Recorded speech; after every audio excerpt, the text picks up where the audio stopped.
पिंपरी चिंचवडचे महापौर रवी लांडगेंना जीवे मारण्याची धमकी देण्यात आली। पिंपरी चिंचवड पोलिसांच्या समाधान हेल्पलाईनवरती कॉल करून महापौरांना धमकावण्यात आल्याचं समजतंय। छत्रपती संभाजीनगर जिल्हाधिकारी कार्यालयामध्ये लिफ्ट अचानकपणे बंद पडल्याची घटना समोर आली। लिफ्ट बंद पडल्याने ही व्यक्ती आतमध्ये अडकून पडली। गेल्या 10 मिनिटांपासून ती व्यक्ती लिफ्टमध्येच अडकून पडल्याची माहिती आहे।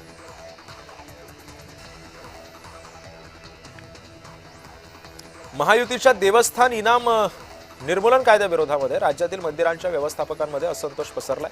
महाराष्ट्र मंदिर महासंघाच्या नेतृत्वामध्ये अष्टविनायक मंदिरं प्रामुख्याने एकवटली असून सरकारविरोधात त्यांनी आंदोलनाचा इशाराही दिलाय। वांद्र्यातील अतिक्रमणावरती तोडक कारवाई करण्यात आली। स्थानिक पांगवण्यासाठी पोलिसांना लाठीचार्ज करावा लागलेला आहे।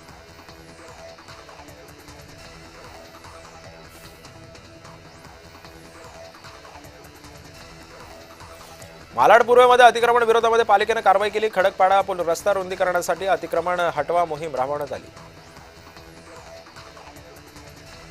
मंत्र्यांच्या बंगल्यातील बत्ती गुल झालेली आहे। महाविकास आघाडीच्या पत्रकार परिषदेतून शिवालयाची बत्ती गुल झालेली आहे। मंत्रालयात समोरील शासकीय बंगल्याची लाईट सुद्धा केलेली आहे।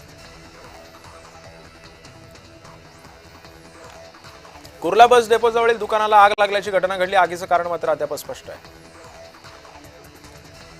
पिंपरी चिंचवडमधील नीट पेपर फुटी विरोधामध्ये एनएसयूआयनं आंदोलन केले। यावेळी मोठेगावकरच्या आरसीसी क्लासच्या बोर्डाला काळं फासण्यात आलं।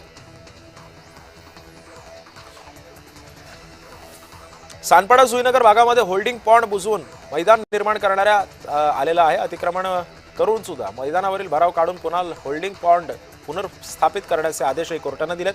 दुसरीकडे महापौर सुजाता पाटील यांनी सानपाडा जुईनगर भागामध्ये 3 होल्डिंग पॉन्ड असून चौथ्याची गरज नाही असा अजबच दावा केला।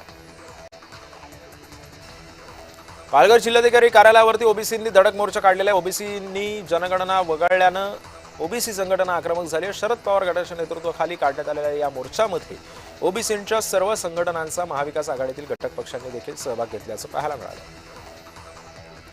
महापालिकेच्या जॉगर्स पार्कमध्ये उभारण्यात येणाऱ्या अनधिकृत समाज माध्यम मंदिरांच्या बांधकामांवरती पालिकेने कारवाई केली। प्रभाग क्रमांक 11च्या स्थानिक नगरसेवकांनी महानगरपालिकेकडे तक्रारी केल्या होत्या, त्यावरून ही कारवाई करण्यात आल्याचं समजतंय।